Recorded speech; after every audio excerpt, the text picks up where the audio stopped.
मेथी पराठा एकदम सॉफ्ट कसा बनवायचा हे मी तुम्हाला आज व्हिडिओमध्ये सांगेलच, पण त्याच्या आधी रेयांशला मी स्कूलमध्ये सकाळी सकाळी सोडून आले आणि दुपारचं बघा हे काम माझ्यासाठी समोर येऊन थांबलेलंच होतं.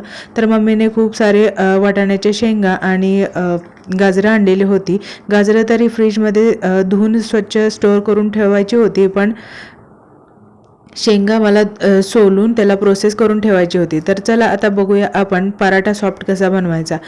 पराठा बनवताना ना सुरुवातीला जेव्हा आपण भाजी घेतो ती स्वच्छ धुवायची, बारीक कट करायची आणि ती हाताने चांगली कूस करायची, म्हणजे ती एकजीव होईल अशी कूस करून घ्यायची. त्याच्यामध्ये लागेल तेवढं पीठ चाळायचं आणि सगळे साहित्य पराठे बनवायचे त्याच्यामध्ये टाकून द्यायचं आणि आपण कणिक मळतो ना तशीच कणिक मळून घ्यायची आणि फक्त गोल पराठा न लाटता आपण चपाती बनवताना त्रिकोणी करतो, आतमध्ये तेल लावून त्रिकोणी फोल्ड करतो, सेम तसंच फोल्ड करायचा आणि मग चपाती लाटायची.